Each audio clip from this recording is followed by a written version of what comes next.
15 अगस्त 2022 ये वो दिन है जिस दिन बिल्किस बानो के रेपिस्ट को सुप्रीम कोर्ट ने बेल दी थी।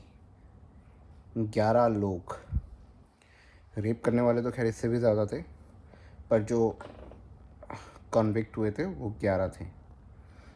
कॉन्विक्शन इसलिए आया था क्योंकि इन लोगों ने बिल्किस बानो के साथ लिटरली रेप किया था उसकी बेटी के आगे, और उसकी बेटी को जान से मार दिया था। पहले दिखाया उसकी बेटी को भी थी, और बेटी बहुत छोटी थी, और जब रेप हुआ था बिल्किस बानो को उस वक्त वो एक दूसरे बच्चे से प्रेग्नेंट भी थी। तो 15 अगस्त 2022 को बिल्किस बानो के रेपिस्ट को बेल दी सुप्रीम कोर्ट ऑफ इंडिया ने, और कुछ टाइम बाद जब दोबारा से इस केस पे रीवर्क हुआ तो उनको दोषियों को वापस जेल भेजा गया।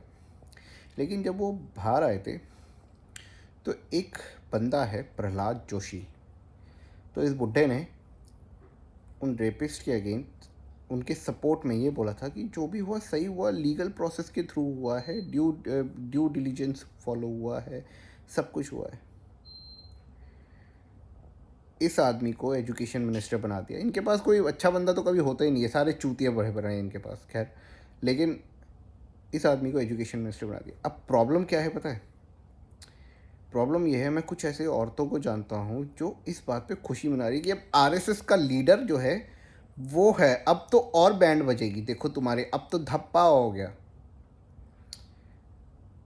ऐसी मेंटालिटी का आदमी तुम्हारे देश का एजुकेशन मिनिस्टर बना बैठा है। तुम औरतों की ही इज्जत लुटाने वालों को सपोर्ट करता है। तुम तो मेंटली गुलाम हो, तुम औरतें। तुम दिमाग से ना अपाहिज हो, अपाहिज। रीढ़ की हड्डी तो तुम पे वैसे भी नहीं थी, स्पाइनलेस तो तुम थी, ठीक है। लेकिन, और मैं सच बता रहा हूँ, प्रहलाद जोशी से ज़्यादा बड़ा खतरा इस देश को तुम जैसी औरतों से, और तुम डेमोक्रेसी की आड़ में, तुम्हें जो प्रोटेक्शन और राइट्स जो बाबा साहब अम्बेडकर ने दिए, तुम उसकी आड़ में जीती हो। लेकिन सच बता रहा हूँ कि तुम्हारा जो हाल बीजेपी करेगी ना, अगर बीजेपी 10 15 20 साल और पावर में रही, और जो आरएसएस करेगी, तुम्हें मनुस्मृति के हिसाब से चलाएगी कि आदमी के अधीन रहो, थूक चाटो उसका, उसके थूक के बराबर हो, ठीक है। उस वहाँ तुम्हारी हिसाब किताब रख दिया जाएगा। और मैं सच बता रहा हूँ, यही मनुस्मृति के लिए चर्चित में रहते हैं ये लोग बीजेपी वाले, इसी को ज़्यादा प्रोपोगेंडा के थ्रू पुश करते हैं कि अरे हमारा संविधान तो ये है, हमारा संविधान तो ये है। जियो तुम मनुस्मृति के हिसाब से, क्योंकि तुम्हारे बच्चों के साथ तुम पे अभी खुद नहीं बीती ना। रेप तुम्हारा हुआ नहीं है, तुम्हें मालूम नहीं है रेप होता क्या है। तुम्हें पता नहीं है हाथरस का रेप क्या था, तुम्हें पता नहीं है दिल्ली का रेप क्या था, तुम्हें पता नहीं है एक साल में कितने रेप होते, तुम्हें ये नहीं पता कि कितनी औरतें एक दिन में गायब होती हैं। मध्य प्रदेश में 40,000 औरतें गायब हैं, बच्चियाँ गायब हैं। कहाँ स्मगल करी हैं, कहाँ मार दिया है, कुछ नहीं पता। और ये पिछले कुछ 5-6 सालों के डेटाज में है, इससे पहले के तो मालूम ही नहीं है।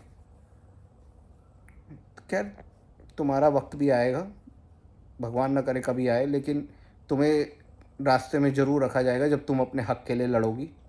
और तब तुम्हारी ऐसी तैसी जब होगी तब पता चलेगा। तब जब तुम सड़कों पे निकलोगी ना, तब तुम्हें सपोर्ट करने के लिए आए ना आए, लेकिन मुझे पता है कि उसके बाद तुम्हारी बात जो वाली जनरेशन होंगी ना, अगर वो तुम्हारी ऐसी चूतियाँ हुई, वो औरतें, तो कहीं नारियाँ आ गई है। उन्हें पता नहीं है ये वही नारियाँ है जो पहले कह रही थी कि आहा प्रहलाद जोशी जी बन गए हैं, ये वही नारियाँ हैं।